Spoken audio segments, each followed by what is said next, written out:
Loss of consciousness by Dr. Franz Cronier. When diving, it is essential to prevent the loss of consciousness underwater at all costs. Learn what the causes are and look out for them in order to manage and minimize the risk of incapacitation.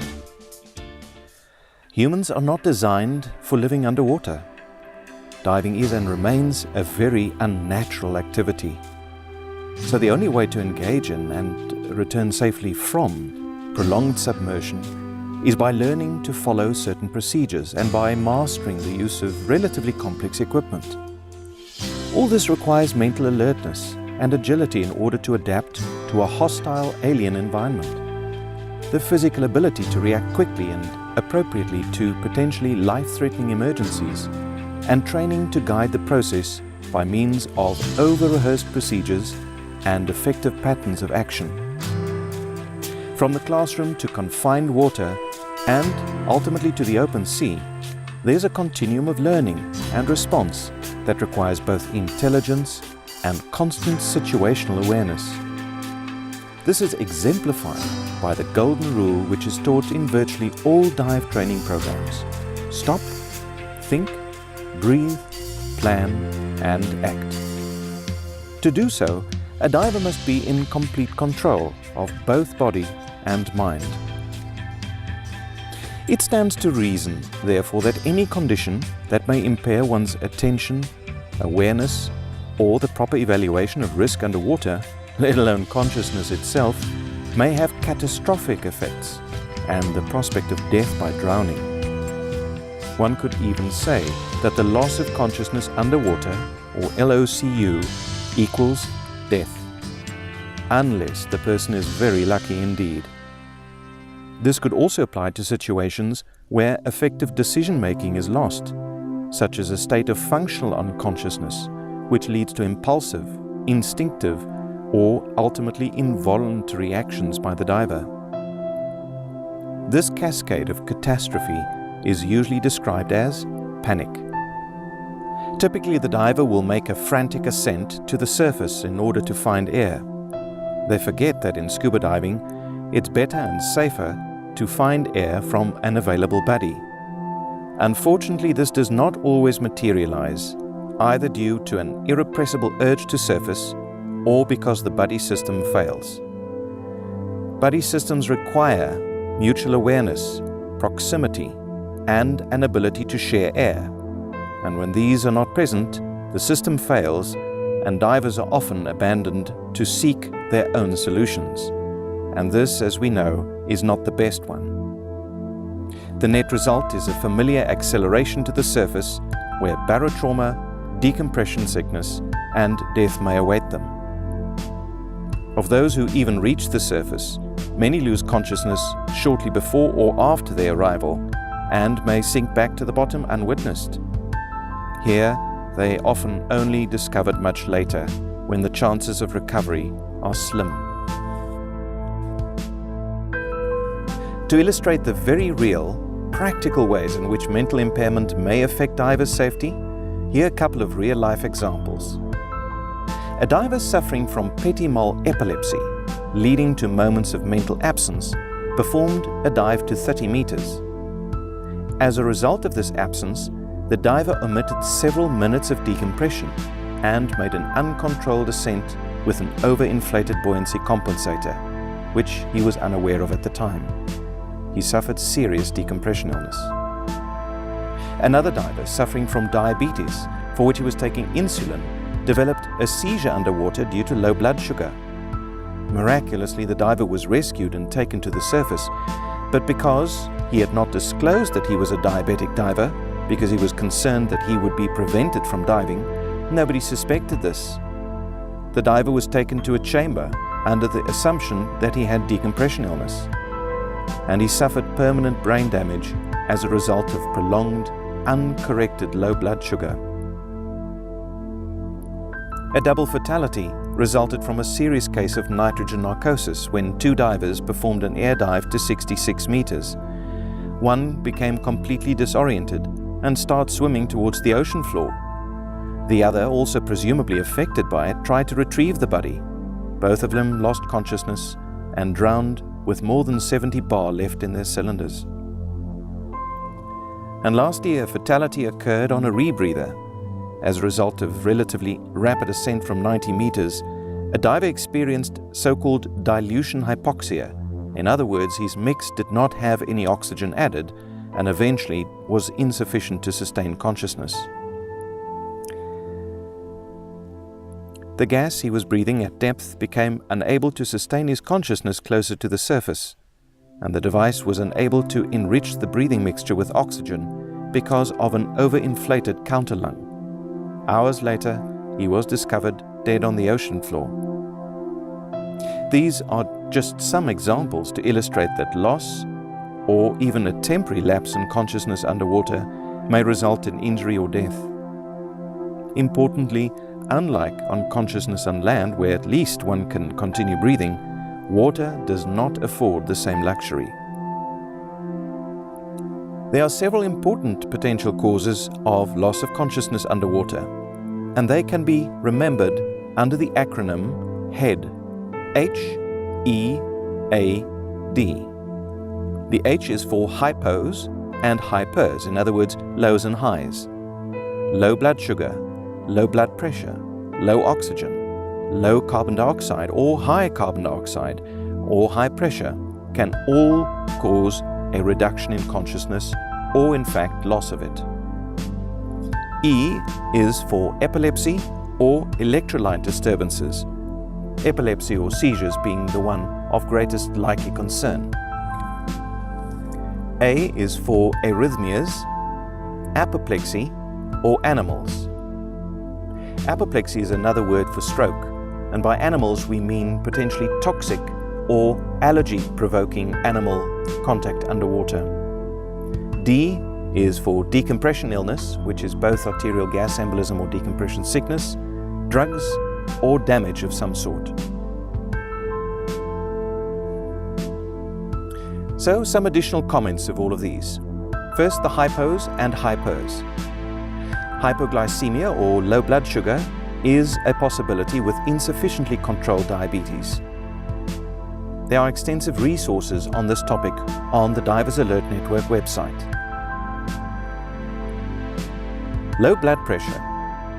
This is unlikely to cause unconsciousness underwater, but when leaving the water and the protective effect of immersion, the blood may go to your feet, as they say, and a person may pass out. Hypoxia or low oxygen may result in a sudden, unanticipated blackout without warning signs. This may happen on freediving, but also with a rebreather or mixed gas diving when an accidental gas switch is done. Hypercarbia or high carbon dioxide may occur with excessive skip breathing or exercise underwater or poorly maintained diving equipment, precipitating panic or loss of consciousness. Conversely, hypocarbia, in other words low carbon dioxide, may occur in case of excessive ventilation due to panic and again possibly lead to loss of consciousness. High pressure nervous syndrome is rare and requires depths of more than 150 meters, but some divers do dive to these depths and beyond, and this may result in impaired consciousness, vomiting, dizziness, hallucinations, or sleepfulness, all of which represents a deterioration of mental and motor function. Epilepsy and electrolyte disturbances. Epilepsy or seizures in general may result either from oxygen toxicity, low blood sugar, or many other medical causes. Similarly, electrolytes are required for normal body function, and if these are deranged, loss of consciousness or impaired consciousness may occur. This may happen with diarrhea or vomiting or dehydration from other medical causes or even hangovers. Arrhythmias, apoplexy and animals. Arrhythmias are alterations of heart rhythm or heart rate, and they may cause unpleasant sensations such as a pounding pulse, anxiety, or even a panic attack. Sometimes these arrhythmias may cause either partial or complete loss of consciousness. Any condition affecting heart rate or rhythm should be evaluated well before diving. Some slow heart rate related arrhythmias are innocent and actually indicate good cardiovascular fitness. They're quite common in runners. But a family history of sudden cardiac death in young individuals should prompt careful investigation for an inherited disorder. Dramatic slowing of heart rate can also occur with stimulation of the neck area or cold water to the face. Manual pressure or tight-fitting equipment may also cause extremely low heart rates and precipitate cardiac arrest or loss of consciousness. Apoplexy is a term that is Apoplexy is a synonym for stroke, in other words, a sudden cerebrovascular accident. Its effects are immediate and may include anything from paralysis to complete loss of consciousness. Although loss of consciousness due to a stroke is relatively rare, it may occur, and of course the weakness may jeopardize a diver's safety. People who are at very high risk or have had previous strokes should seriously reconsider their fitness to dive. The safety implications are also relevant to their buddies who may need to respond to their medical problem. Animal lesions. Lesions and injuries inflicted by animals may cause immediate strong pain, fear reactions, panic, or loss of consciousness as a result of trauma, the envenomation itself, or anaphylactic shock, which is a severe allergic reaction. Lastly, D, which is decompression illness, drugs, or damage related to trauma. Decompression illness, particularly cerebral gas embolism, can cause loss of consciousness during ascent and at the surface. Drugs such as sedatives or recreational drugs cause loss of mental acuity, drowsiness, and may enhance nitrogen narcosis, or even cause loss of consciousness. Is like head trauma, like a bump at the bottom of the boat, which may not necessarily immediately cause loss of consciousness, but it can precipitate anxiety, panic, loss of control, uncontrolled ascents, pulmonary barotrauma, decompression illness, or drowning. So how does one minimize the risk of loss of consciousness underwater? Well, apart from the obvious causes listed previously, there are other conditions to consider as well. Any head injury causing 30 minutes of memory loss or loss of consciousness is a significant risk factor for epilepsy. Similar risks may occur after brain surgery, and they should result in a prompt delay of at least 6 weeks before returning to diving. Epilepsy is considered an absolute contraindication to diving. While underwater, a diver may be exposed to various triggering stimuli for seizures, such as the glare, flickering lights, sensory deprivation, hyperventilation, and increased oxygen partial pressure. Having a convulsion underwater involves breath holding and may result in either drowning or pulmonary barotrauma. Here are some of the existing recommendations on the subject. BSAC, which is the British Sub-Aqua Club Medical Committee, state an epileptic can be permitted to dive after 5 years free from fits and off medication. If the fits were exclusively at night, this can be reduced to 3 years. And the Undersea and Hyperbaric Medical Society adds, individuals with epilepsy who have been seizure-free for 5 years and take no medication who choose to dive should be advised to avoid hyperventilation and cautioned that elevated oxygen partial pressures may precipitate seizures. Even individuals with controlled epilepsy, that is, taking medication and seizure-free for 2 years, are still advised not to dive. Even the individuals who may meet these recommendations should bear in mind that there is still a significantly high risk for seizures. They should also advise their buddies who should keep in close contact during the dive. Divers with diabetes who are well controlled can usually dive without serious risks, but they should bear in mind that they may develop low blood sugar and with it loss of consciousness. Attention should therefore be given to minimize this risk, such as eating before diving.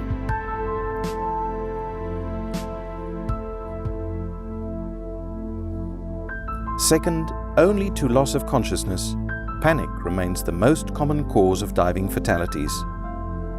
In a review of 12,000 recreational divers by David Colvart, consisting of 3,000 females and nearly 10,000 males, he discovered that 57% of women and 45% of males who reported an episode of panic underwater had had prior episodes of panic on the surface. He concluded that a history of prior panic corresponded to at least a twofold increase in relative risk of panic while diving.